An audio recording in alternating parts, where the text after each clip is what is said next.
দেখছেন কলকাতা টিভি। আমি সুচন্দ্রিমা। শুরু করছি বাংলা বলছে।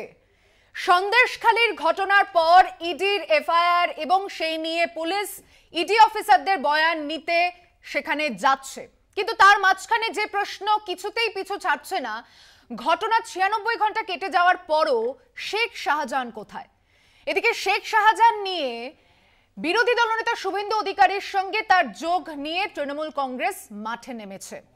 সন্দেশখালীতে ইডি আক্রান্ত হচ্ছে, রাজ্যের কাছে স্বরাষ্ট্র মন্ত্রক রিপোর্ট চেয়ে পাঠিয়েছে। রাজ্যের এফআইআরে লঘু ধারা দেওয়া হচ্ছে এমন দাবি করা হচ্ছে। হাইকোর্টেও যাচ্ছে ইডি, গিয়ে তারা এই যে বিভিন্ন ক্ষেত্রে দুর্নীতির প্রসঙ্গের মধ্যেই এবার এই কোথাও চাপা দেওয়ার সাজসটা কোথাও কি বারবারন্ত তৃণমূলের এই ইস্যুগুলোকে ঢেকে দিচ্ছে, নাকি প্রসঙ্গগুলোকে আরো বের করে আনছে? রাজনৈতিক মহলে তো ঘুরপাক খাচ্ছে বিরোধী দলনেতা শুভেন্দু অধিকারী ও সন্দেশখালী কাণ্ডে ফেরার শেখ শাহজাহানের যে ছবি, যার প্রসঙ্গের কথা বললাম, সেই ছবি নিয়ে তোলপাড় শুরু হয়েছে রাজ্য রাজনীতিতে। ছবি দেখিয়ে শুভেন্দু যোগের তথ্য সামনে আনছে এবার তৃণমূল, পাল্টাই আক্রমণ শানাচ্ছে বিজেপি। তবে এসবের মাঝে ঘটনার 4 দিন পরও যে কথা আবারও বলছি, খোঁজ মেলেনি শাহজাহানের। কোথায় সন্দেশখালীর ডন? মুখে কুলু স্থানীয়দেরও। এই ছবি এখন ভাইরাল। ছবিতে দেখা যাচ্ছে বিরোধী দলনেতা শুভেন্দু অধিকারী ও ফেরার তৃণমূল কংগ্রেস নেতা শেখ শাহজাহানকে। এই ছবিকে হাতিয়ার করেই শুভেন্দুর বিরুদ্ধে সুর চড়াচ্ছে তৃণমূল। যে কোনো এজেন্সির উচিত শুভেন্দুকেই জেরা করা, কারণ একটি ছবি সামনে এসেছে, তাতে দেখা যাচ্ছে শুভেন্দু অধিকারীর সঙ্গে শাহজাহান শেখের। তো সুতরাং শুভেন্দু অধিকারী কাঁচের ঘরে বসে ঢিল ছুঁড়ছে, শাহজাহান শেখ কি করেছে না করেছে এটা একটা আলাদা পার্ট, তদন্তের পার্ট, কিন্তু শুভেন্দুকে দেখা যাচ্ছে তার সঙ্গে কথা বলতে। তাহলে অন্য ব্যক্তিদের দিকে আঙুল তোলার আগে এটা ধরে নিতে হয় যে শুভেন্দুর সঙ্গেও যথেষ্ট তার চেনা শোনা, পরিচিতি, হৃদ্যতা, যোগাযোগ ছিল। প্রায়শই শাহজাহানের সঙ্গে দেখা করতে আসতেন শুভেন্দু অধিকারী, দাবি শাহজাহানের ভাইয়ের। একটা সময় তো বিরোধী দলনেতা তিনিও এই দলেই ছিলেন। তিনি সন্দেশখালীতে একাধিকবার আসতেন, ভাইয়ের সঙ্গে সুসম্পর্ক ছিল। হ্যাঁ, একই সঙ্গে তারা রাজনৈতিক মানে সহপাঠী হিসেবে কাজ করেছেন। সন্দেশখালীতে ইডির আধিকারিকরা আক্রান্ত হওয়ার পর 4 দিন পার, এখনো অধরা শেখ শাহজাহান। কোথায় গা ঢাকা দিয়েছেন তিনি? শাহজাহানের খোঁজে চলছে তল্লাশি, নাকা চেকিং। ফেরার শাহজাহানের সূত্র খুঁজতে স্থানীয়দের সঙ্গে কথা বলার চেষ্টা করে কলকাতা টিভি। এই রাজনৈতিক পরিস্থিতিতে তৃণমূল মুখপাত্র কুণাল ঘোষের মন্তব্যে শুরু হয়েছে জোর জল্পনা। কুণালের দাবি, বিজেপির উস্কানিতেই এ রাজ্যে অতি সক্রিয় কেন্দ্রীয় এজেন্সি। এমনকি এ নিয়ে রাজ্যপালকেও নিশানা করেন তৃণমূল মুখপাত্র। কুণালের বক্তব্যের পাল্টা প্রতিক্রিয়া দেন বিজেপি মুখপাত্র শ্রমিক ভট্টাচার্য।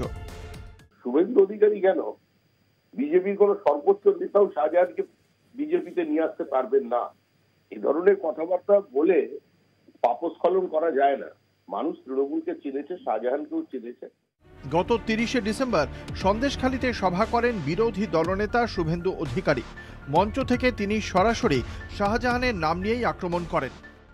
ডাকলি এবং বসিরহাটের পুরপ্রধান এবং পৌরসভা জড়িত, অতএব এদের ব্যাগ গুছিয়ে রাখতে বলুন, এদের যা হওয়ার তাই। 5ই জানুয়ারি সকাল 7:30 নাগাদ শর্টবেরিয়ায় শাহজাহানের বাড়িতে যায় ইডি। রেশন দুর্নীতিতে শেখ শাহজাহানের খোঁজে সন্দেশখালীতে যায় ইডি। সকাল 8:20 নাগাদ বসিরহাট থানায় খবর দেওয়া হয়। আধ ঘন্টা পর ঘটনাস্থলে পৌঁছয় পুলিশ বাহিনী। ততক্ষণে ভিড়ের ভেতর থেকে ছোড়া ইঁটের আঘাতে আক্রান্ত হন ইডি আধিকারিকরা। তবে রাজ্য পুলিশের ডিজির হুঁশিয়ারির পরেও কেন গ্রেপ্তার নয় শাহজাহান, তা নিয়ে প্রশ্ন উঠছেই। সঞ্জিত চক্রবর্তীর সঙ্গে সত্যসুন্দর ভট্টাচার্যের রিপোর্ট, কলকাতা টিভি। সন্দেশখালীর ঘটনা নিয়ে ইডি এফআইআর দায়ের করেছে। সন্দেশখালীর ঘটনায় ইডি হাইকোর্টে গিয়েছে। এফআইআর লঘু ধারা ব্যবহার করা হচ্ছে, এই অভিযোগ তুলছে ইডি। আর সেই আবহে সন্দেশখালী শুধু নয়, মানে বসিরহাটের ডিএসপি, বনগাঁর ডিএসপি, যেখানে শঙ্কর আঢ্যকে গ্রেফতার করতে যাওয়া হয়েছিল, সেদিন সকালের ওই ঘটনার পর রাতের ঘটনাতেও কিন্তু এই একইভাবে বিক্ষোভকারীদের মুখে পড়তে হয়েছিল ইডি আধিকারিকদের। তাই দুটি ক্ষেত্রে পুলিশ সেই বয়ান সংগ্রহ করতে যায় ইডি আধিকারিকদের কাছ থেকে, কিন্তু বয়ান নেওয়া যায়নি, ইডি আধিকারিকরা ব্যস্ত ছিলেন বলে। আক্রান্ত ইডি রাজ্যের কাছে স্বরাষ্ট্র মন্ত্রক রিপোর্ট তলব করেছে। 96 ঘন্টা অতিক্রান্ত হয়ে গিয়েছে। শেখ শাহজাহান কোথায়, এই প্রশ্ন সবার প্রথমে ঘুরপাক খাচ্ছে। এবং তারপরে এই যে ছবি প্রসঙ্গে দুই দলের মধ্যে ইস্যু ভিত্তিক আলোচনা নয়, সেখানে আঙুল তোলা হচ্ছে যে কে কোন দলে ছিল এবং কার সঙ্গে তার ছবি এখন প্রকাশ্যে ঘুরে বেড়াচ্ছে। আজকে প্যানেলে যারা রয়েছেন এই প্রসঙ্গ নিয়ে তারা কি বলছেন এবার তাদের আলাপ করিয়ে আমি আলোচনায় আসছি। তৃণমূল কংগ্রেসের তরফ থেকে বক্তা রয়েছেন মুখপাত্র ডক্টর কৌশিক বিশ্বাস, আপনাকে স্বাগত জানাচ্ছি। বিজেপির বক্তা রয়েছেন প্রীতম দত্ত, আপনাকে স্বাগত জানাচ্ছি। কংগ্রেসের বক্তা রয়েছেন অরিন্দম গোস্বামী, আপনাকে স্বাগত জানাচ্ছি। সিপিআই এর বক্তা রয়েছেন স্বপন মণ্ডল, আপনাকে স্বাগত জানাচ্ছি। আমি শুরুতেই আসছি ডক্টর বিশ্বাসের কাছে। ডাক্তারবাবু, পেশায় আপনি চিকিৎসক, রাজনৈতিক জগতের এই যে অবস্থা 2021-এর বিধানসভা নির্বাচন থেকে বাংলায় বিশেষ করে বিজেপি অন্যতম বিরোধী দল, কিন্তু শুভেন্দু অধিকারী যে সময় তৃণমূল কংগ্রেসে ছিলেন তার সময় সেই ছবি শেখ শাহজাহানের, তাকে নিয়ে মুখপাত্র কুণাল ঘোষ এখন এই মন্তব্য করছেন। তাহলে দায়িত্ব আপনাদের যেমন একটা অংশ তো ঘাড়ে পড়ছেই, কিন্তু দোষারোপ করার বেলায় এটা কি আপনাদের দিকে গায়ে আঙুল আসছে না যে 96 ঘন্টা পর ডিজির হুঁশিয়ারির পরও এখনো শেখ শাহজাহান অধরা কেন? নমস্কার, আপনার সমস্ত যারা দর্শক রয়েছেন তাদের শুভ সন্ধ্যা জানাচ্ছি। আপনার প্রশ্নের সরাসরি উত্তরটা দিচ্ছি যে 96 ঘন্টা পরে শেখ শাহজাহান অধরা কেন, এটা একটি সম্পূর্ণ প্রশাসনিক ব্যাপার। শেখ শাহজাহানকে যারা খুঁজছেন তারা এই ব্যাপারে বিস্তারিত বলতে পারবেন। কিন্তু একটা অদ্ভুত ব্যাপার আপনারা দেখুন, ইডি এই রেডটা করার আগে কখনোই কিন্তু রাজ্য পুলিশ বা রাজ্য প্রশাসনকে জানায়নি। রাজ্য প্রশাসনকে সম্পূর্ণ রকম অন্ধকারে রেখে ওইখানে গিয়ে এরকম একটা ঝামেলা বাঁধানোর পর এখন রাজ্য প্রশাসন এবং রাজ্য পুলিশকে বলছেন আপনারা এদের ধরে এনে দিন। এবং সব থেকে হাস্যকর ব্যাপার হচ্ছে, ইডির যিনি রেড করতে গেছিলেন রাজকুমার রাম, তিনি তো নিজেই সিবিআই এর এফআইআর নেমড। একজন সিবিআই এর এফআইআর নেমড, একজন যার বিরুদ্ধে সিবিআই এর ইনভেস্টিগেশন হচ্ছে, তাকে যখন একটা তদন্ত করতে পাঠানো হয় তখন প্রথমেই সেই তদন্তের উদ্দেশ্যটা নিয়ে সম্পূর্ণরূপে প্রশ্ন জাগে। এবং এই প্রশ্নটা আজকে শুধু তৃণমূল কংগ্রেস না, সারা পশ্চিমবঙ্গের মানুষদের মনে আপনি দেখুন, তারাও প্রত্যেকে এই প্রশ্নটা করছেন। আর একটা জিনিস লক্ষ্য করে দেখুন, 31শে ডিসেম্বর শুভেন্দু অধিকারী কথা একটি বললেন, তারপরে 5ই জানুয়ারি ঘটনাটা ঘটলো। এটা কিভাবে একবার নয় একাধিকবার দেখা গেছে যে শুভেন্দু অধিকারী একটা এজেন্সি কি করবে না করবে সেটা আগে থেকে বলে দিতে পারছেন। তার মানে এইটা কি প্রমাণ করে না যে এজেন্সির সঙ্গে বিজেপির একটা গোপন নেক্সাস আছে এবং পশ্চিমবঙ্গকে চক্রান্ত করে বিশৃঙ্খলা সৃষ্টির চেষ্টার জন্য, মিডিয়া ট্রায়ালের দৃষ্টি আকর্ষণের জন্য। তারপরেও বলেছেন যে শেখ শাহজাহান ওই গ্রামেই আছে এবং কোথায় আছেন তিনি সেটাও তাহলে উনি ধরে দিচ্ছেন না কেন? শুভেন্দু অধিকারীও তো বিরোধী দলনেতা, বিরোধী দলনেতা তো একটি সাংবিধানিক পদ। তিনি যদি এতই জানেন তাহলে উনি সেই কথাগুলো স্বরাষ্ট্র মন্ত্রককে জানাচ্ছেন না কেন? রেড তো করতে গেছিল স্বরাষ্ট্র মন্ত্রক, রেড তো করেছিল যখন স্বরাষ্ট্র মন্ত্রকের অধীনে। উনি বিরোধী দলনেতা, উনি এতটাই পিন পয়েন্ট করে জানেন, তো উনি এটা স্বরাষ্ট্র মন্ত্রককে বলছেন না? আসলে শুভেন্দুবাবু নিজেও জানেন যে এইগুলো কেবলমাত্র রাজনৈতিক গিমিক। পশ্চিমবঙ্গের যে টাকাটা পাওনা রয়েছে সেটা থেকে দৃষ্টি ঘোরানোর জন্য ওনারা এইসব করছেন। আমি পরের বক্তার কাছে আসব, আমি প্রত্যেকের বক্তব্য শুনবো এবং আজকের বিষয় নিয়ে ওপেনিং রিমার্ক দেবেন এবং আলোচনা অবশ্যই এই দিকেই তো যাচ্ছে। একটা ছোট বিরতির সময় হয়েছে, ফিরছে এক্ষুনি বাংলা বলছেতে বিরতি নিয়ে, সঙ্গে থাকবেন। ফিরে এলাম বিরতির পর, দেখছেন বাংলা বলছে, আমি সুচন্দ্রিমা রয়েছি আপনার সঙ্গে। আমি বিজেপির বক্তার কাছে যাচ্ছি, প্রীতম দত্ত। প্রীতম, অতীতে অনেক সময় দেখা গেছে পশ্চিমবঙ্গে কোনো ঘটনাতেই মানে পান থেকে চুন খসলেই স্বরাষ্ট্রমন্ত্রক রিপোর্ট তলব করে দেয়। সন্দেশখালীতে এরকম এত বড় একটা ঘটনা এবং সেই রিপোর্ট তলবের খবর সংবাদ মাধ্যমের কাছে 4 দিন পর শুধু আসছে না, স্বরাষ্ট্রমন্ত্রক 4 দিন পর জিজ্ঞেস করছে যে কি হয়েছে। এতটা দেরি হলো কেন? দেখুন, প্রথম কথা হচ্ছে স্বরাষ্ট্রমন্ত্রীকে বলতে পারবে, স্বরাষ্ট্রমন্ত্রীর মুখপাত্র আমি না। আর যখন ঘটনাটা ঘটেছে তো আমরা সবাই মিডিয়াতে দেখতে পেয়েছি এবং তার এগেনস্টে যা যা করার, তারা আইনানুগত দিক থেকে যা যা করার তারা ইডি অথরিটি করছে। কিন্তু সবচেয়ে বড় কথা হচ্ছে যে দেখুন, প্রত্যেকটা তদন্ত চলছে কোর্ট মনিটর ইনভেস্টিগেশন হচ্ছে, সেখানে কোর্টকে যারা মান্যতা দেয় না, তা সেই দলকে আর কী বলা যাবে? দেখুন, এখানে পশ্চিমবঙ্গ তো আজকে থেকে না, হীরক রানীর সরকার চলছে, মমতা ব্যানার্জি নিজে যা যা প্রকল্প করছে সব কটা চুরি হচ্ছে।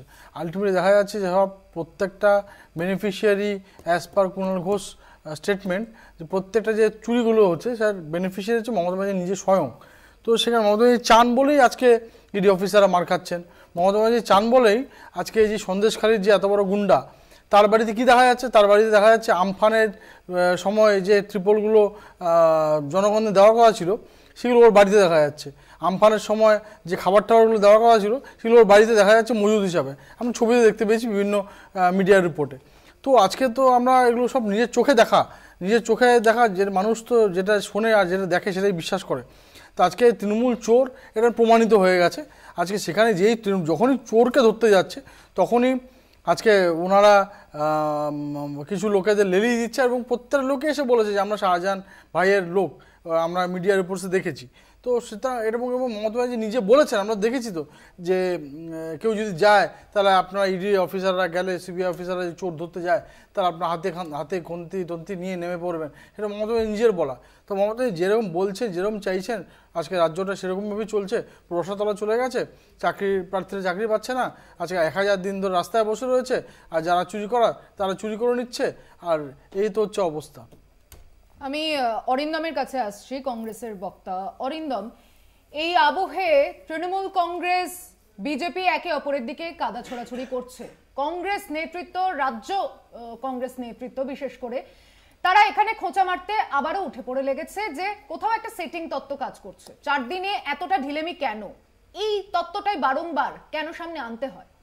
না দেখুন, আমি দুটো কথা বলবো। প্রথমত, তৃণমূলের বক্তা বললেন যে ইডি আধিকারিক যিনি অ্যাকিউজড তিনি কেন এসছেন এই ধরনের ইনভেস্টিগেশনে। আমি আপনাকে একটা কথা বলি, রাজীব কুমারের কথা মনে আছে? রাজীব কুমার তিনিও তো অ্যাকিউজড, তাকেও ধরতে এসছিল, তারপরেও তিনি আরও বড় পদে উন্নীত হয়েছেন, 1 নম্বর।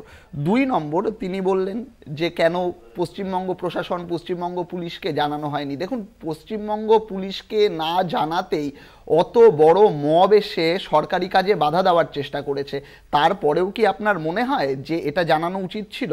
2 নম্বর, উনি যদি আইনি কথা বলেন, আমি আপনাকে আইনি কথা বলছি, এই ধরনের কোনো ফিনান্সিয়াল ক্রাইমের জায়গায় দাঁড়িয়ে ইনভেস্টিগেটিং অথরিটি কখনোই বাধ্য নয় পুলিশকে জানাতে। তারা যদি মনে করে সিকিউরিটি দরকার ছিল তাহলে তারা জানাবে, কিন্তু তারা কখনোই জানাতে বাধ্য নয়।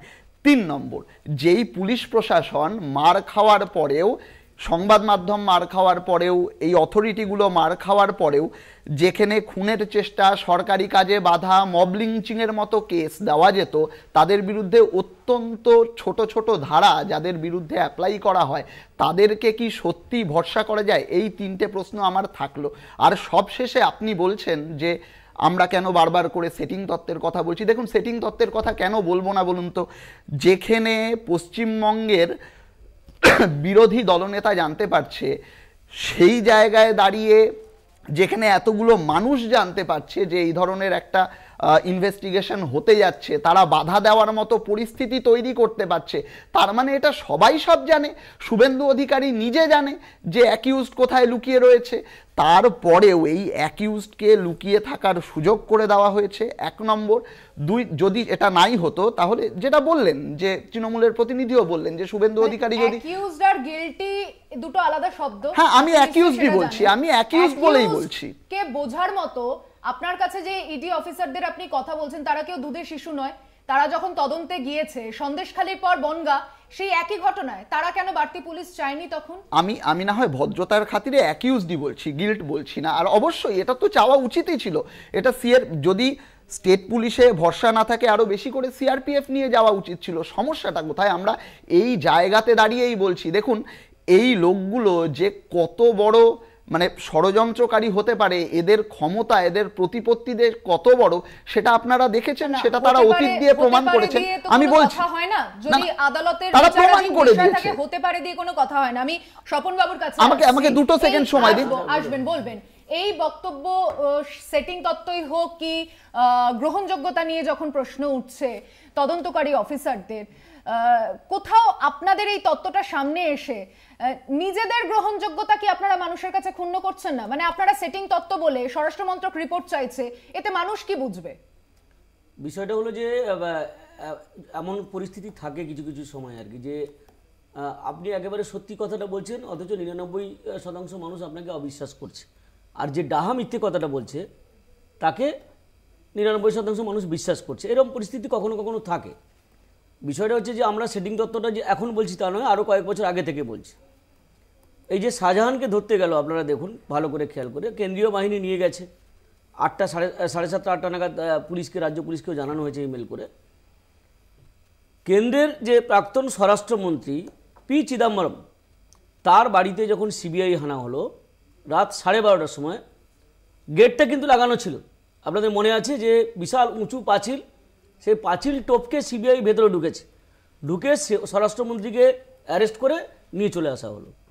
আর শাহজাহানের মতো একটা ইঁদুর বলা যায় আর কি, মানে ইঁদুর মানে গর্তে ঢুকে গেছে যে ভয়ে আর কি, যে বুকেতে সামনে এগিয়ে আসতে পারছে না ইডির সামনে, তাকে অ্যারেস্ট করার জন্য ওখানে কেন্দ্রীয় বাহিনী মার খেয়ে চলে এলো। এটা পুরোপুরি একটা সাজানো ব্যাপার। আমরা এই কারণে বলছি যে দেখুন, আর ওই যে জনগণ কিছু লোক বিক্ষোভ দেখাতে এসেছিল না, এটা স্বাভাবিক বিক্ষোভটা। ঠিক শঙ্কর আড্ডাকে যখন জিজ্ঞাসাবাদ করতে গেছিল তখনও সাধারণ মানুষ বিক্ষোভ দেখিয়েছিল।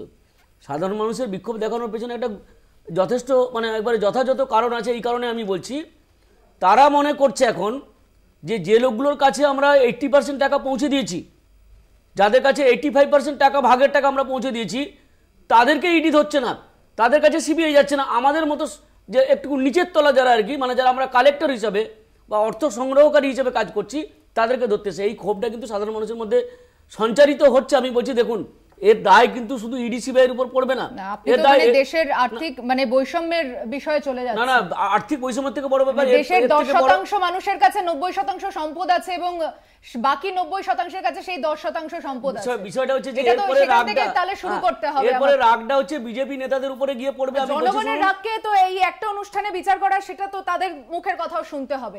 একটা ছোট বিরতিতে যাচ্ছি, বিরতির পর ফিরে এসে আবারও পরের আলোচনা এগিয়ে নিয়ে যাব, সঙ্গে থাকবেন। ফিরে এলাম বিরতির পর, দেখছেন বাংলা বলছে, সুচন্দ্রমা রয়েছে আপনার সঙ্গে। আমি এবার আলোচনায় প্রত্যেকের কাছে যে বিষয় আজকে সামনে এসেছে, ওপেনিং রিমার্ক প্রত্যেকে দিয়েছেন এবং ঘটনা প্রসঙ্গে রাজনৈতিক রেষারেষি তো রয়েছে, কিন্তু তদন্তের খাতিরে যারা এসেছিলেন সেদিন তাদের মার খাওয়া এবং স্থানীয় নেতৃত্ব যারা সেখানে হামলার মধ্যে যুক্ত ছিল, গোটা ঘটনায় কিন্তু তারপরে আমরা দেখেছি সোমবার রাতে ইডি কর্তা তিনি কলকাতায় চলে এসেছেন এবং অনেক বেশি সময় ধরে যে বৈঠক হয়েছে। প্রীতমের কাছে আমি আসছি একটা প্রশ্ন নিয়ে। যেদিন দীর্ঘ বৈঠক চলছে ইডির, সভা থেকে তৃণমূল নেত্রী মমতা বন্দ্যোপাধ্যায় এই ভিজিলেন্সের তৎপরতা নিয়ে, অতি সক্রিয়তা নিয়ে বারংবার প্রশ্ন তুলেছে। আপনাদের দল হিসেবে, আপনি মুখপাত্র নন যদিও ভিজিলেন্সের, কিন্তু দল হিসেবে কোন গতি প্রকৃতিতে ফারাক আসতে পারে কি মনে হয়? না দেখুন, আমি তোমার একটা কথা বলে দিতে চাই যে বারবার বলা হচ্ছে যে রাজ্য পুলিশকে জানিয়ে গেছে বা জানিয়ে যায়নি। প্রথম কথা হচ্ছে রাজ্য পুলিশকে জানানোর বিষয়টা, এটা পিএমএলএ অ্যাক্টে যখন কিছু হয় তখন জানানোর কোনো বিষয় নয়, কিন্তু তবুও 8:30টার সময় ইমেল মেসেজ গেছিলো, সেটা এসপি মিস্টার জন, যে ওখানকার বসিরহাটের এসপি, তার স্টেটমেন্টে আমরা দেখতে পেয়েছি, তিনিও বলেছেন, কিন্তু ওনারা পৌঁছতে না পারারই কথা। তো ইমেল মারফত ইডি জানিয়েছিল। কিন্তু দেখো আজকে মমতা ব্যানার্জি কী বললেন, যেদিনকে কথা বলছো, যেদিনকে ভিজিলেন্সের তৎপরতা বা যেটা নিয়ে তিনি কিন্তু আবার বলছেন ওই কথাটা, যে তৃণমূলের লোকেদের চুরি করলে কি আপনার বাড়িতে চোর পুলিশ কখন যাবে? চুরি করলে এফআইআর হলে তখন তো যাবে। ডিসেম্বর শুভেন্দু অধিকারী ওখানে যে কথাটা বললেন, ওটা উস্কানিমূলক বক্তব্য ছিল না? এই ভিড়টা বা এই মারধরটা তো ওই উস্কানির কারণেও হতে পারে। আপনি যদি বসিরহাটের কোনো মানে পলিটিক্যালি কোনো এক্সপিরিয়েন্স থাকে, তাহলে ওখানে যে এই ভদ্রলোক যিনি, যাকে নিয়ে এত কথা, তিনি কত বড় ডন আর কত বড় ওখানকার মানে একটি লোক আর কত বড় ড্রেডেড ক্রিমিনাল, তাকে নিয়ে আমি তো আপনাকে বলে দিচ্ছি, যেখানে ছবিতে দেখা যাচ্ছে আমফানের জন্য যে আসা ওখানকার খাবার টাবারগুলো, ত্রিপল তো আছেই, ত্রিপল তো ওনার বাড়িতে লাগিয়ে রেখেছে, এছাড়া ওনার খাবার টাবারগুলো ওনার গোডাউনে মজুদ, কেউ কিছু করতে পারছে না, কেউ দেখতে পাচ্ছে না, প্রশাসন আপনি যাচ্ছে। আজকে বলছেন এই সন্দেশখালীতে আমি বলছি, এই সন্দেশখালীতে আমরা জানি মমতা ব্যানার্জি নিজে গিয়ে কম্বল বিতরণ করেছেন। সেই কম্বলের টাকাটা এসেছিল কোত্থেকে? এই যে বাচ্চাদের যে খাওয়ার টাকা, সেখান থেকে সাইফুন করা হয়েছিল। তো এই সন্দেশখালীতেই ঘটনা। সেই সন্দেশখালীতে এই ড্রেডেড ক্রিমিনাল যিনি আছেন তাকে ধরতে গিয়ে আজকে মার খাচ্ছেন, এবং মার খাওয়ার পর সেই রাজ্যের মুখ্যমন্ত্রী উনি বলছেন যে তৃণমূলকে নাকি বেছে বেছে ধরা হচ্ছে। আর আপনারা যদি চুরিটা বেছে বেছে করেন, তাহলে তৃণমূলকে ধরবেন না কাকে ধরবেন? ডক্টর বিশ্বাস, প্রত্যেকের সাথে তৃণমূলের যোগ পাওয়া যাচ্ছে, তো কি করা যাবে? শেখ শাহজাহান বিশাল বড় ক্রিমিনাল, বিজেপি বলছে বিশাল বড়, মানে তার সেই রাজত্ব যেখানে সন্দেশখালী বর্ডার লাগোয়া এলাকা সবাই জানতেন আপনারা, কিন্তু এতদিন কিছু করেননি। কেন তাকে এতদিন ধরা যায়নি, বা দল কেন কোনো পদক্ষেপ নেয়নি? বিজেপির এই জবাবগুলো তো মুখে একেবারে ছুড়ে দিতে পারতেন যদি কোনো ব্যবস্থা নিয়ে থাকতেন দল এতদিন।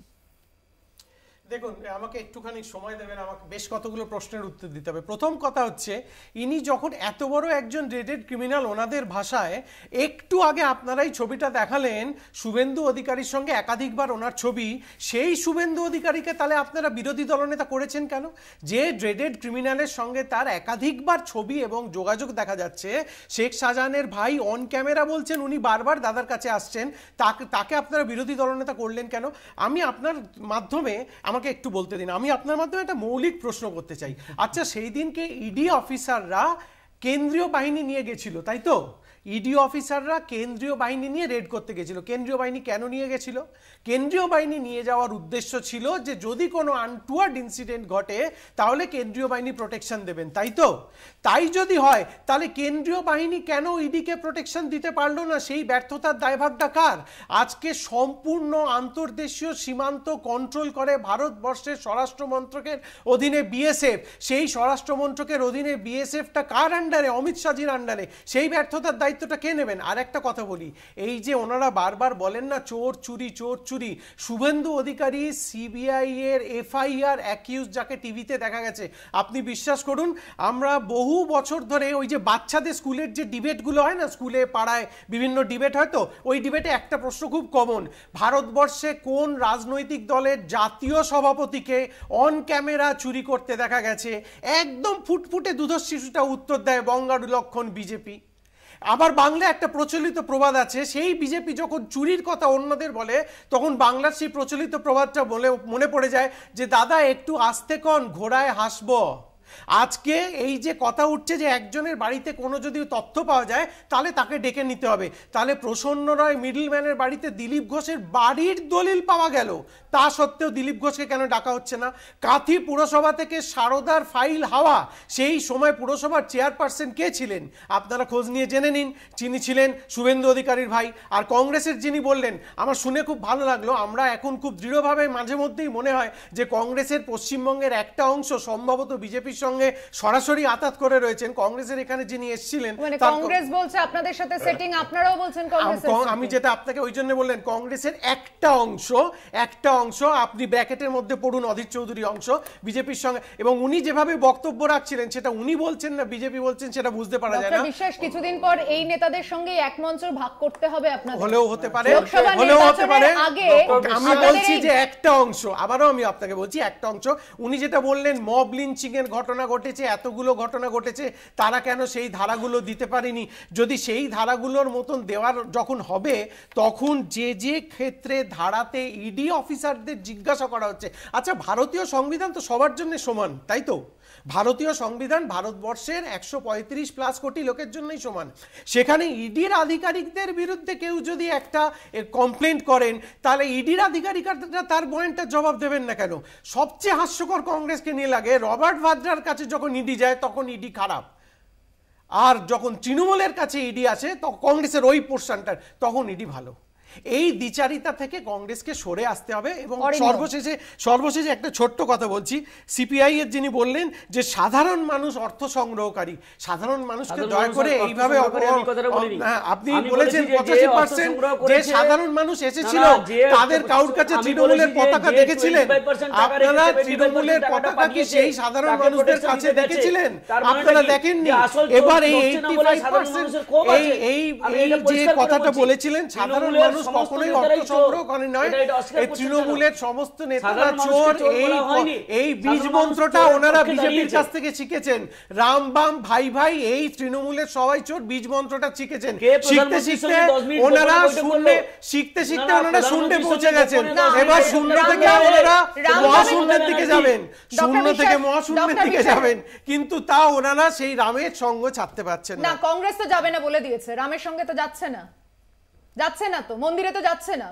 অরিন্দম, দেখুন মন্দিরটা ফ্যাক্টরি না, ফ্যাক্টর সেটা হচ্ছে যেটা বললো যে যদি অধীর চৌধুরীকে ধরতে আসে, যদি রবার্ট বাদ্রাকে ধরতে আসে, তাহলে ইডি সিবিআই খারাপ। দেখুন আমরা বলছি যে ইডি সিবিআই হয়তো ধরেই যদি নেই তর্কের খাতিরে সব জায়গায় খারাপ, কিন্তু এটাও তো সত্যি পশ্চিমবঙ্গের মানুষ তো দেখেছে রে বাবা যে কোন তৃণমূলের নেতার বাড়িতে গোডাউন ভরা চাল রয়েছে, কোন তৃণমূল নেতার বাড়িতে পশ্চিমবঙ্গের মানুষের ত্রিপল রয়েছে। আচ্ছা ঠিক আছে, শুনতে পেরেছি বলবো শুনতে পেরেছি বলবো। সেটা রেকটিফাই করুন। আর হ্যাঁ, উনি যেটা বলছেন রেকটিফাই করে দিচ্ছি, শুনুন না, যে আমাদের যার বাড়ির থেকে কোটি কোটি টাকা আপনারা বলছেন বেরিয়েছে, তার জন্য আমরা সরকারি টাকা খরচা করে, কোটি কোটি টাকা খরচা করে হাইকোর্ট থেকে সুপ্রিম কোর্ট দৌড়বো না, আর দৌড়াইও নি। 1 নম্বর। 2 নম্বর, দেখুন এই সমস্ত তুতু ম্যামা তো অনেকবার শুনছি, বিজেপি বলবে তৃণমূল, এই যে জাহাঙ্গীর রয়েছে এদের ফুলে ফলে ওঠার পেছনে তৃণমূল রয়েছে, তৃণমূল বলবে ও যদি পালিয়ে গিয়ে থাকে তাহলে স্বরাষ্ট্র মন্ত্রক কেন দায় নেবে না।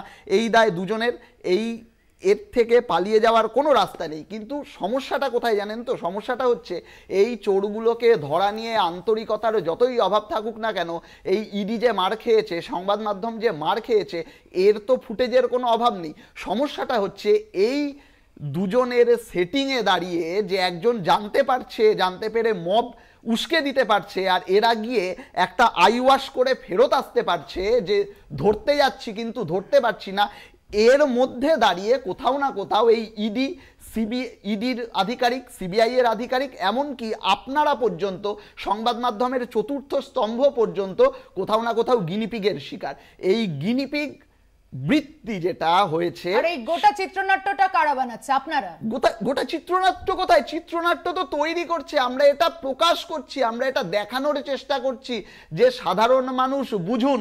বারবার করে আপনাদের আইওয়াশ করার চেষ্টা হচ্ছে যে আমরা চোর ধরতে আন্তরিক, চোর ধরতে যাচ্ছে, তৃণমূল জানতে পারছে, তৃণমূল রেজিস্ট করছে, এরা রেজিস্ট্যান্স থেকে ফিরে আসছে। কংগ্রেস রাজস্থানে হেরেছে, ছত্তিশগড়ে হেরেছে, তারপরেও তাদের দপ্তরে বা তাদের নেতৃত্বের কাছে ইডি বা সিবিআই এর নোটিশ যাচ্ছে, তারা এ রাজ্যে যখন তৃণমূল কংগ্রেসের ঘাড়ে এই ভিজিলেন্সের তৎপরতা আসছে, সেখানে রাজনৈতিক উদ্দেশ্য দেখতে পাচ্ছেন। প্রথমত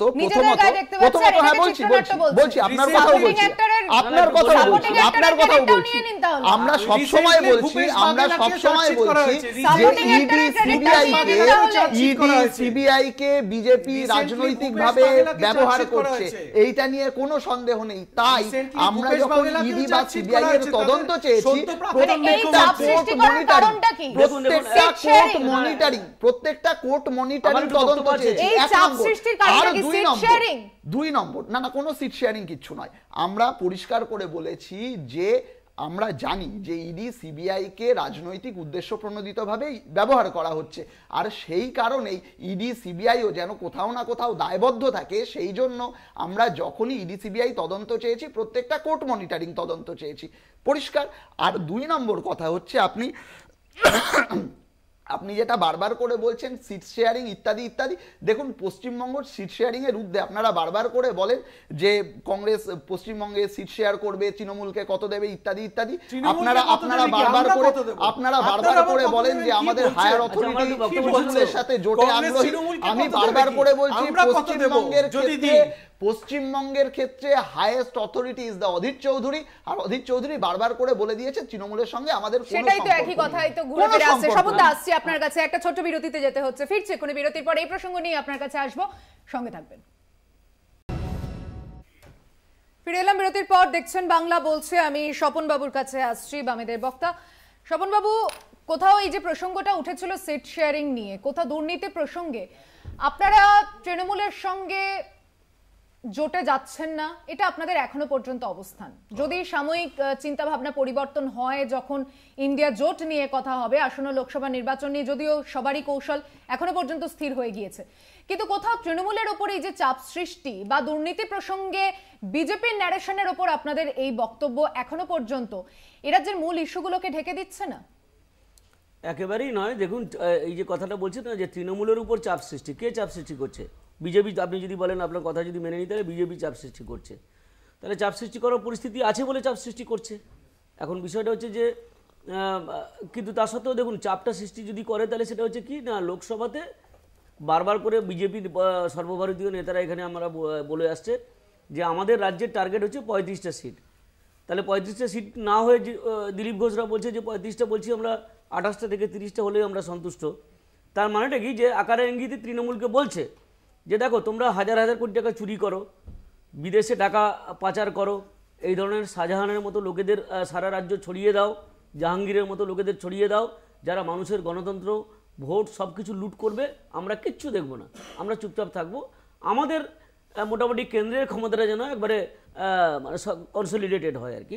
আর আপনারা তো সবাই জানেন যে মোহন ভাগবত যে মাঝে মাঝে এখানে পশ্চিমবাংলায় আসে, এর বাড়িতে দেখা করতে যায়, ওর বাড়িতে দেখা করতে যায়, যে এখন মানে রাষ্ট্রীয় স্বয়ংসেবকের কাজ না করে এখন বিজেপির নির্বাচনী প্রচারের এজেন্ট হিসেবে কাজ করছে, তিনি এসে মাঝে মাঝে সার্টিফিকেট দিয়ে যান যে পশ্চিমবাংলার দুর্গাকে মানে বামপন্থীদের ক্ষমতা থেকে সরিয়েছে বলেই নাকি উনি দুর্গা, সাক্ষাৎ দুর্গা আর কি, সেই দুর্গাকে কিন্তু ডিস্টার্ব করা যাবে না, উনি কিন্তু প্রকাশ্যে বিবৃতি দেন।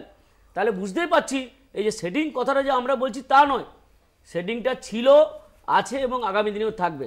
এই মমতা ব্যানার্জি সালের বিধানসভা নির্বাচনের সময় কি কতটা কাজে লাগাতে পেরেছিলেন? যে দল নিয়ে একটা দিয়ে কথা বলছেন 2019-এর লোকসভা নির্বাচনে তারা 303, আর একটা 2021-এর বিধানসভা নির্বাচনে 213-র ওপরে এই আসন, এবং বিজেপি থেকে তারপরও সেখানে এমএলএ এসেছে। সেটিং তত্ত্ব আপনাদের সম্প্রতি ব্রিগেডে যে বদলের হাওয়ার কথা, তারুণ্যের যে প্রভাব দেখা গিয়েছে বারংবার, তারপরও সেটিং তত্ত্ব সামনে এনে সেই বিশ্বাসযোগ্যতা কি আপনারা নষ্ট করছেন না? না, একেবারে আমি বারবার করে বলছি, দেখুন যে আমরা সেটিং এর যে কথাটা বলছি এটা কিন্তু প্রতিষ্ঠিত ব্যাপার। এই তো রিসেন্ট যে রাজনৈতিক কি ফায়দা হচ্ছে না, আমি এবার রাজনৈতিক ফায়দা হবে। একটা মানুষ প্রথম তাকে আমি যদি বলি যে এই ঘটনাটা ঘটছে, সে প্রথমে বিশ্বাস নাও করতে পারে, সময় লাগবে। ইতিহাস তাই বলছে যে কোনো স্বৈরাচারী শাসক, কোনো দুর্নীতিগ্রস্ত শাসক তারা দীর্ঘস্থায়ী হতে পারে না। মানুষকে এই যে মানে বিভিন্ন ধরনের যে স্কিম চালু করেছে আমাদের রাজ্যে, সেই স্কিম দিয়ে তাদেরকে মানে একটা মুখী, তৃণমূলমুখী করেছে তারা, কিন্তু এটা দিয়েও ঢাকা যাবে না। আমরা জানি যে মমতা ব্যানার্জির এই স্কিম চালু করার পেছনে কিন্তু পুরো একটা ডিজাইন ছিল প্রথম থেকে, যেটা প্রথমে রাজ্যের মানুষ বুঝতে পারে। ডিজাইন তো কংগ্রেসও ফলো করেছে, কর্ণাটকে করেছে, ছত্তিশগড়ে, মধ্যপ্রদেশে, কিন্তু কংগ্রেস দুর্নীতি ঢাকার জন্য এই ডিজাইন করেনি যে আমি তোমাদের মুখে কিছু ছুড়ে দিলাম, তুমি আমাদের থেকে দূরে থাকো। প্রশ্নটা হচ্ছে এই জায়গায় যে ভারতবর্ষের কোন মুখ্যমন্ত্রীকে বলুন তো এই বিবৃতি দিতে দেখেছেন আপনারা যে যারা দুর্নীতিগ্রস্ত তার পক্ষে সরাসরি মুখ্যমন্ত্রী দাঁড়াচ্ছেন, মিছিল করছেন? মনে আছে যে আমরা সবাই চোর বলে মিছিল বেরিয়েছিল, এই তৃণমূল দলই করেছিল। আপনি ভারতবর্ষের কোনো দলকে দেখেছেন যে ভয়ঙ্করভাবে দুর্নীতির সঙ্গে যুক্ত, আর্থিক দুর্নীতির সঙ্গে যুক্ত, তাদেরকে বাঁচানোর জন্য? রাজীব কুমারকে যখন অ্যারেস্ট করবে সিবিআই ঘুরে বেড়াচ্ছে, তখন মুখ্যমন্ত্রী কোথায় গিয়েছিলেন? সিবিআই দপ্তরে গিয়ে তিনি ধর্নায় বসে গিয়েছিলেন, তাই না? তাহলে একজন মুখ্যমন্ত্রী হিসাবে এই কাজটা তিনি করতে পারেন, প্রশাসনিক প্রধান হিসাবে। কোনো রাজনৈতিক দল করলে তাও মেনে নেওয়া যায়। মুখ্যমন্ত্রী তিনি পদে আছেন, রাজ্যের শাসন ক্ষমতায় আছেন, তাহলে তিনি কি দেখাচ্ছেন ডক্টর বিশ্বাস? উত্তর দেখুন, প্রথমেই আপনাকে একটু ফ্ল্যাশব্যাকে একটা ছোট্ট কথা বলি। এটা জাস্ট ফ্ল্যাশব্যাকে নাকি এখন বর্তমানে কথাটা বলি না, আমি বলি আপনাকে, একটু ধৈর্য ধরে শুনুন। এই 2020 সালের ওই জানুয়ারি হবে, আমি একটু প্রাগে গেছিলাম একটা কাজে, ওইখানে একটা ছোট্ট গলির মধ্যে একটা ছোট্ট প্ল্যাকার্ড দেখেছিলাম, সেটা হচ্ছে museum of communist atrocities history, মানে কমিউনিস্টদের অত্যাচারের মিউজিয়াম প্রাগে।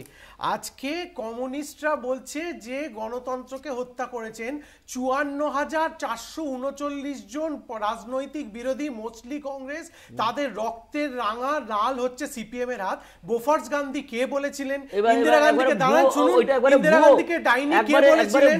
আজকে পুকুরে ফলিডল, পুকুরে ফলিডল, আমি বলছি তৃণমূলের লোকেরা মাওবাদী রূপ নিয়ে, তৃণমূলের লোকেরা হাতে বন্দুক নিয়ে মাওবাদী রূপ নিয়ে প্রচুর বামপন্থী লোককে খুন করেছে, এটা আমরা জানি।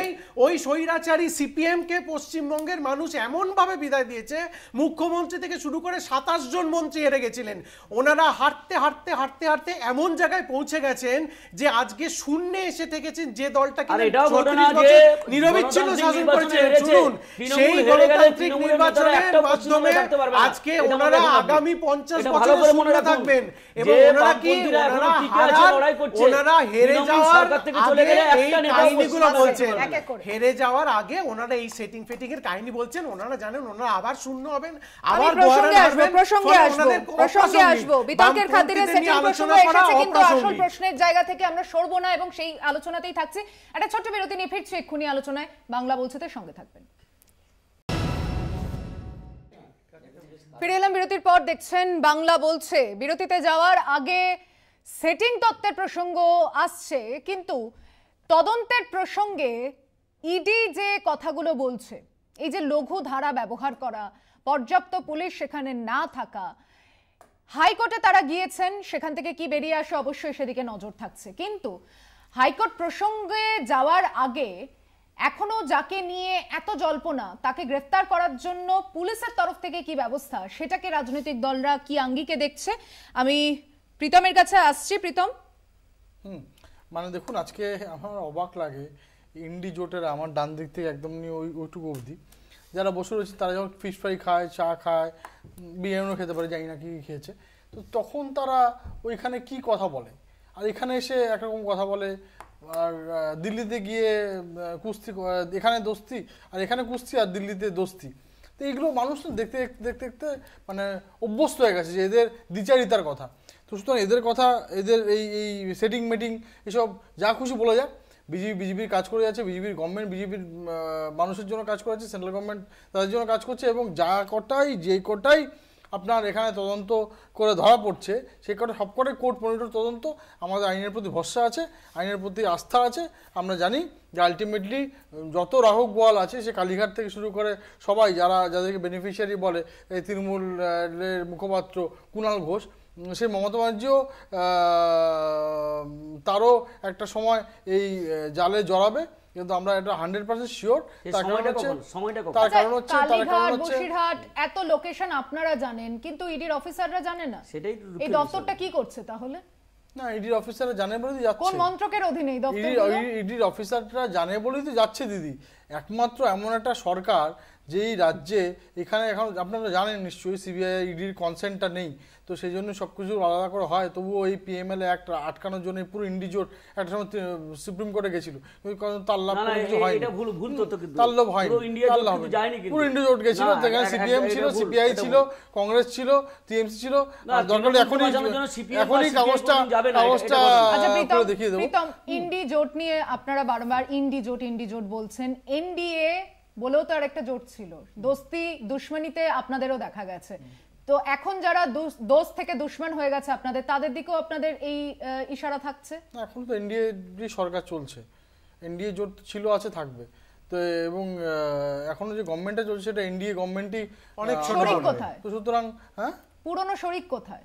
আরে শরিকের তো যার ব্যাপার, আজকে আপনি কে থাকবে আর কে থাকবে না, ওই জগন্নাথের রথ বেরিয়ে পড়েছে, ডেভেলপমেন্ট শুরু হয়ে গেছে পুরো ভারতবর্ষে, চেহারা চেঞ্জ হয়ে গেছে, সেই ডেভেলপমেন্টে সেই রথের উপর কে থাকবে আর কে থাকবে না সেটা তাদের ব্যাপার। জগন্নাথের রথ বেরিয়ে পড়েছে, এবার জগন্নাথকে কে ফুল দেবে আর কে উল্টোপাল্টা কথা বলবে, সেটা তাদের উপর ডিপেন্ড করবে। সুতরাং ডেভেলপমেন্ট অলরেডি বেরিয়ে পড়েছে, বাংলার থেকে শুরু করে সারা ভারতবর্ষে আজকে উন্নতির রথ বয়ে চলেছে। ঠিক বলেছেন, বাংলা থেকে শুরু করে, ঠিকই বলেছেন। তো সুতরাং হ্যাঁ, অবশ্যই বাংলাতে উন্নয়নের বাংলাতেও যে কটা সরকারি প্রকল্প চলছে, তার মধ্যে 90%, আমি চ্যালেঞ্জ করে বলছি ডাক্তারবাবুকে, আপনারা তো বলেন যে দেউলিয়া সরকার, ঠিকঠাক করে পয়সা দিতে পারেন না, আপনার ডিএ না দেওয়ার জন্য আপনার সুপ্রিম কোর্টে যান, বলেন যে ডিএ দিই তাহলে আপনার ক্যাটাস্ট্রফিক প্রবলেম হবে। আপনি ভাগ্যিস আপনি পিজিতে ডাক্তার হননি, নাহলে বাধ্যতামূলক কি সেটা কোর্টে অলরেডি তার বিবরণ, একদম বিবরণ দেওয়া আছে, একদম বিবরণ দেওয়া আছে। সুতরাং অন্য প্রসঙ্গে চলে যাচ্ছে, সেটাই বলছি বারবার যে আলটিমেটলি যাই প্রসঙ্গেই যাই, তৃণমূল সরকারি লোকেদের টাকা মারে, টাকা মেরে চোরবৃত্তি করে, এটা প্রমাণিত। এবং যারা সেটিং করে তারা সেটিং করে যাচ্ছে। এই এতদিন আপনার সে সিপিএম বলুন, সিপিআই বলুন, কংগ্রেস বলুন, এটা আলটিমেটলি আপনি বলে দিয়েছেন। আমি ডক্টর বিশ্বাসের কাছে আসছি, এই আদালতে বিচারপতির মন্তব্য নিয়ে আপনাদের নেতা আবারও সুপ্রিম কোর্টে যাচ্ছেন। হ্যাঁ, কারণ আজকেও আপনারা জানেন আমাদের সর্বভারতীয় সাধারণ সম্পাদক সুপ্রিম কোর্টে একজন বিচারপতির মন্তব্য নিয়ে গেছেন, কারণ ওই পার্টিকুলার বিচারপতি বিচার ব্যবস্থার প্রতি সম্পূর্ণ সম্মান এবং শ্রদ্ধা জানিয়েও বলছি, ওই পার্টিকুলার বিচারপতি যে ধরনের মন্তব্য করছেন সেই ধরনের মন্তব্য কিন্তু আমাদের মনে হচ্ছে একটা বিচারকের আসনে বসে করা উচিত নয়। 1 নম্বর, আপনারা মূল প্রশ্নে আসি। ইডি সারা ভারতবর্ষ জুড়ে 129 জন বিরোধী রাজনৈতিক নেতা নেত্রীর বিরুদ্ধে তদন্ত করছে, তার মধ্যে 30 জন হচ্ছে তৃণমূল কংগ্রেস। তাদের মধ্যে ইডির কনভিকশন রেট গত 15 বছরে হচ্ছে 0.5%। দেখুন, আবেগের বক্তৃতা না 5 মিনিট থাকে, কিন্তু তথ্যের বক্তৃতা 5 বছর থাকতে পারে। ছাত্র কেমন পড়াশুনো করেছে তার মার্কশিটটা তার হচ্ছে কথা। আজকে 10.84 কোটি মানুষ পশ্চিমবঙ্গে খাদ্যসাথীতে অন্তর্ভুক্ত। আজকে স্বাস্থ্যসাথী কার্ডের মানে আপনার ইন্স্যুরেন্সের যেটা কমপ্লায়েন্স রেট সেটা হচ্ছে স্বাস্থ্যসাথী কার্ডের দাঁড়ান বলতে দিন 98.4%। আমরা 6,990 কোটি টাকা আবাস যোজনায় পাই, 7,300 কোটি টাকা 100 দিনের কাজে পাই, আমরা 830 কোটি টাকা 830 কোটি টাকা আর যেখানে চুরি করেছেন সবচেয়ে বড় চুরি করেছেন সংবিধান মানেন না, আপনারা চুরি করেছেন হিসাব দিতে পারেন না, হিসাব না দিতে পারেন বড় কথা বলে উত্তরপ্রদেশে লোকসভায় দাঁড়িয়ে বলে দিচ্ছে যে আপনারা হিসাব দিন, টাকা নিয়ে যান, আপনারা চুরি করবেন, সংখ্যা সবচেয়ে বেশি কোথায়? উত্তরপ্রদেশ। এমনকি পাশের রাজ্য আসাম, সেখানেও ভুয়ো জব কার্ডের সংখ্যা পশ্চিমবঙ্গের থেকে বেশি। এটা লোকসভায় কয়েকদিন আগে ওনারাই বলেছেন। ফলে বাংলার যে 1,15,000 কোটি টাকা পাওনা, সেটার থেকে দৃষ্টি ঘোরানোর জন্যই এই ইডি সিবিআই কে দিয়ে দেওয়া। এবং মমতা ব্যানার্জি গেছিলেন নরেন্দ্র মোদির কাছে, নরেন্দ্র মোদি কি বলেছেন যে দেখুন এটা পুরো অ্যাডমিনিস্ট্রেশন ব্যাপার, অ্যাডমিনিস্ট্রেশনের ব্যাপার, আপনার অফিসাররা বসুন, আমার অফিসাররা বসুন, বসে বলে ঠিক করুন। কিন্তু বলছেন বসছেন না, বসছেন না, একদম বসছেন না, চুরিটা একদম প্রমাণিত হয়ে যাবে, চুরিটা প্রমাণিত হয়ে যাবে। সেই জন্য বসছে না, আমাদের যে 1,15,000 কোটি টাকা পাওনা, সেই পাওনাটা যতক্ষণ আমরা না পাচ্ছি পশ্চিমবঙ্গের মানুষ বিজেপিকে প্রত্যাখ্যান করবে, পশ্চিমবঙ্গের মানুষ বিজেপিকে ততদিন প্রত্যাখ্যান করবেন যতদিন 1,15,000 কোটি টাকা আমরা পাচ্ছি না। আমি কি আমার ব্যাংক অ্যাকাউন্টে 15 লক্ষ টাকা পেয়েছি? আপনি বিচারপতি কালো টাকা ফেরত আসে, 15 লক্ষ টাকা কোথায়? বিচারপতি কথা যেটা বললেন আমি কারা পেয়েছেন এখানে 15 লক্ষ কোটি টাকা? তাহলে এই যে বলেছিলেন যে কালো টাকা, এই যে কালো টাকা করতে গিয়ে দুবাই চলে যায়, দেখুন এইটা এই আপনি যত বড় ডাক্তার, আপনি এটা বলছিলেন, আমি ব্যক্তিগত একটু বলছি, আমি ডাক্তার, আমি চোখের ডাক্তার, আমি পশ্চিমবঙ্গের জনগণকে বলবো তারা ডক্টর বিশ্বাসের কাছে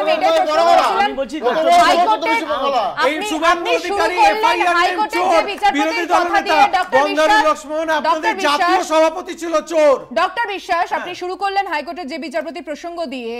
আমাদের এই বাংলার একটা অংশ কিন্তু তাকে ভগবান মনে করেছে, একটা অংশ ভগবান মনে করেছে, এবং এই দুটি দলের প্রতিনিধিরা তাকে কিন্তু রাজ্যের মুখ্যমন্ত্রী করার প্রসঙ্গ কংগ্রেসও তুলেছে। এইখানেই তো আমাদের সন্দেহ, একদম ঠিক। এই প্রসঙ্গে তাদের বক্তব্যটাও শোনাটা জরুরি। না, সুচন্দ্রিমা আপনি একদম ঠিক বলেছেন।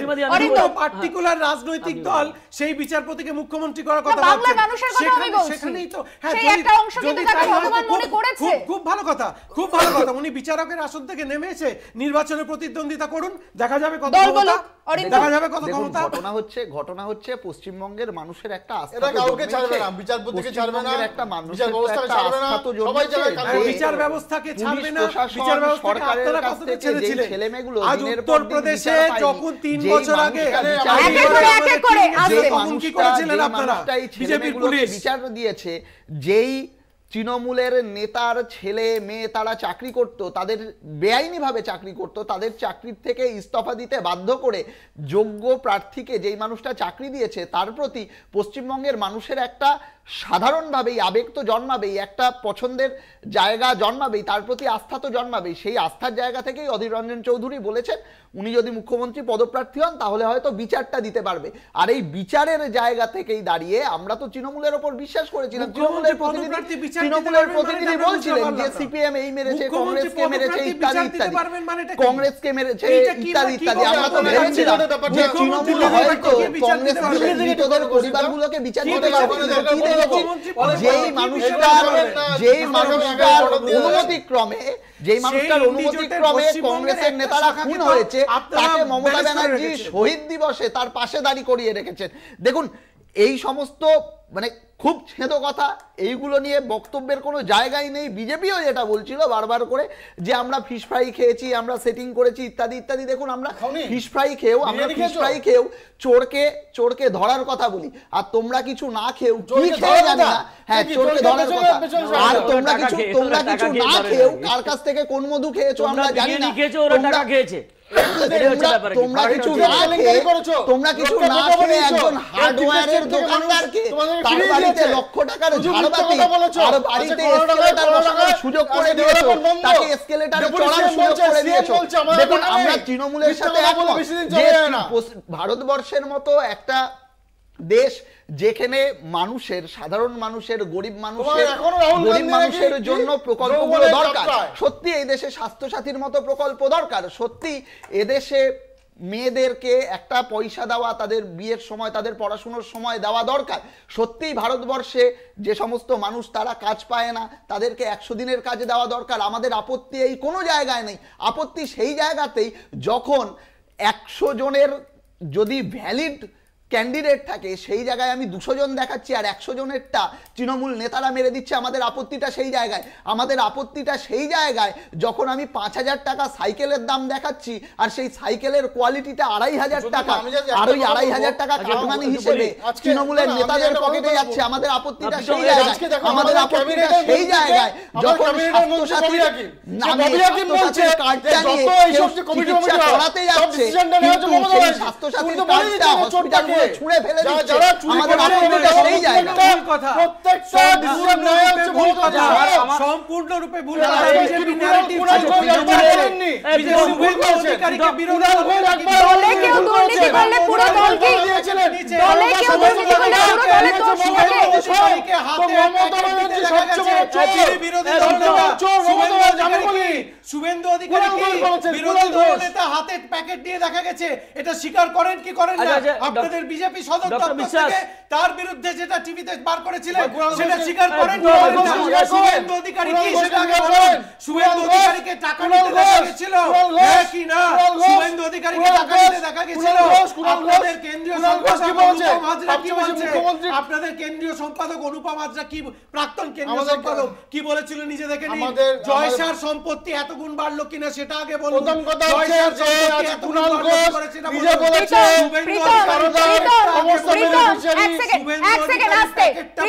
অনুপম হাজরার ক্ষেত্রে যদি দল পদক্ষেপ নিতে পারে তাহলে শুভেন্দু অধিকারীর ক্ষেত্রে কেন নেবে না? এর উত্তর নেব আপনার কাছ থেকে। একটা ছোট বিরতির সময় হয়েছে, ফিরছে এক্ষুনি বিরতির পর, সঙ্গে থাকবেন। ফিরে এলাম বিরতির পর, দেখছেন বাংলা বলছে একেবারে শেষ অংশে চলে এসেছে। প্রত্যেকের কাছে আমি এবার আলোচনা সমাপ্ত করার রিকোয়েস্ট করব। শুরু হয়েছিল সন্দেশখালি দিয়ে এবং শেষও করছে সেই কথা দিয়ে। 4 দিন পার হয়ে গিয়েছে, এখনো অধরা শেখ শাহজাহান। এটা যেমন একটা গুরুত্বপূর্ণ ইস্যু, ঠিক তেমন ভাবেই ইডি যে অভিযোগ নিয়ে হাইকোর্টের দ্বারস্থ হয়েছে এবং পুলিশের বিরুদ্ধেও যে অভিযোগ, এই যে লঘু ধারা নেওয়া, রাজ্য প্রশাসন তার বিরুদ্ধে কি ব্যবস্থা নিচ্ছে? যদিও ডিএসপিরা আজকে বয়ান নিতে গিয়েছিল কিন্তু ইডি আধিকারিকদের বয়ান রেকর্ড হয়নি, তারা ব্যস্ত থাকায়। আমি একেবারে স্বপনবাবুকে দিয়ে শুরু করছি। আলোচনায় কোন দিকে শেষ অংশ থাকছে আপনাদের মত? প্রথম আমি বলবো, প্রথম যে সেন্টেন্সটা বলবো সেটা হচ্ছে যে শাহজাহানের বাড়িতে যেদিন গিয়েছিল আজকে প্রায় 5 দিন হয়ে গেল, মাঝখানে গ্যাপ, এখনও পর্যন্ত ইডি আবার যাওয়ার চেষ্টা করছে না কেন? 2, শাহজাহান শুধু এই পশ্চিমবাংলায় নয় বাংলাদেশেও তার অবাধ যাতায়াত ছিল, চোরাচালান থেকে আরম্ভ করে অনেক কিছু কাজের সঙ্গে সে যুক্ত ছিল। তাহলে আমার প্রশ্ন থাকবে যে বিএসএফ কী করছিল এতদিন ধরে? বিএসএফের কাজটা কি? সেটা তো কেন্দ্রীয় স্বরাষ্ট্রমন্ত্রী দপ্তরের মধ্যে। আর তুমি বললে যে এই যে বিভিন্ন দুর্নীতির যে মাথা যারা, তারা ধরা পড়বে, কালীঘাটে যাবে, অমুক যাবে, কামাক স্ট্রিটে যাবে, সব জায়গায় যাবে।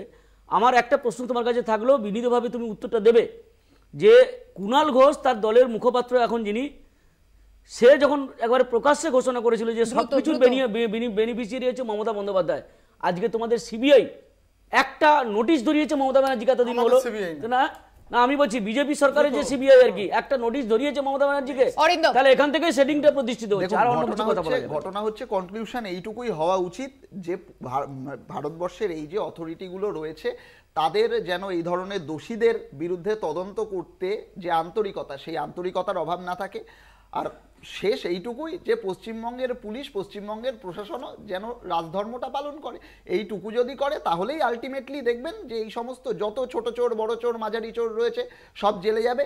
কিন্তু সমস্যাটা একটা জায়গাতে, এই যেটা চোর নিয়ে কথা হচ্ছিল না, এই তৃণমূল, বিজেপি আর আমের মধ্যে একটা সম্পর্ক রয়েছে, চোরের মধ্যে একটা সম্পর্ক রয়েছে। চোর যখন কাঁচা থাকে সবুজ জামা পরে তৃণমূল, আর চুরি করতে করতে যখন হাত পাকিয়ে ফেলে, পাকা হয়, তখন সে ওই গেরুয়া জামা পরে বিজেপি হয়ে যায়।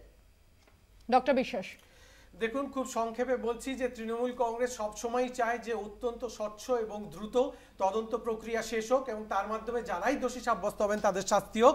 পশ্চিমবঙ্গের কেন্দ্রীয় সরকারের কাছ থেকে 1,15,000 কোটি টাকা পাওনা আছে, এই পাওনাটা দেবে না বলে ওনারা ইডি সিবিআইকে লেলিয়ে দিয়ে মানুষকে বিভ্রান্ত করার চেষ্টা করছেন। আমরা নিশ্চিত পশ্চিমবঙ্গের মানুষ আগামী লোকসভা নির্বাচনে বিজেপিকে সমুচিত জবাব দেবে।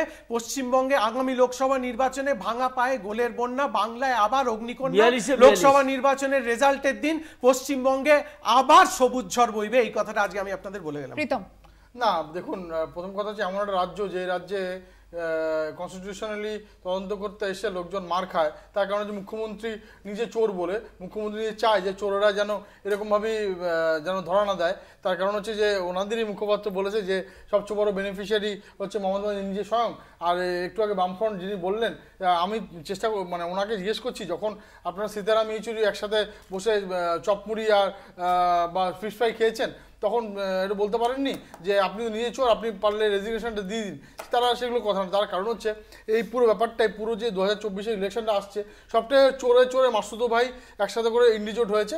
এবং আফটার 2024 ইলেকশন আমরা যেরকমভাবে আমাদের অমিত শাহজি বলে গেছেন যে 35টা আসন আমরা টার্গেট করছি, মানুষের আশীর্বাদে যেভাবে আমরা 77টা পেয়েছিলাম সেরকমভাবেই প্রায় 35টা আসন আমরা পাবো।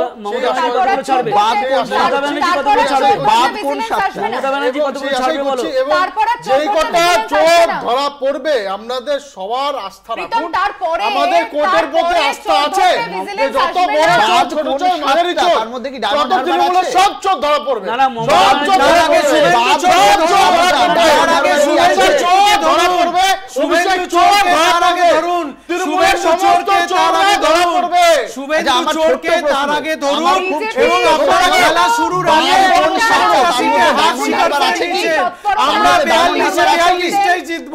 আমরা 42-42টাই জিতবো। আপনারা খেলা শুরুর আগেই 35 মানে 7টা সিটে হার স্বীকার করে নিয়েছেন, এটা তো মানতে হবে। 42-35টার লক্ষ্য মানে কি? 7টা সিটে আমরা 42-42টাই জিতবো, এই কথা না। জোট মানে হচ্ছে, শুনুন, বামপন্থীরা তো পরিষ্কার করে ঘোষণা করেছে তৃণমূল নামক একটা মহাচোর দলের সঙ্গে বামপন্থীরা একটা অবলুপ্ত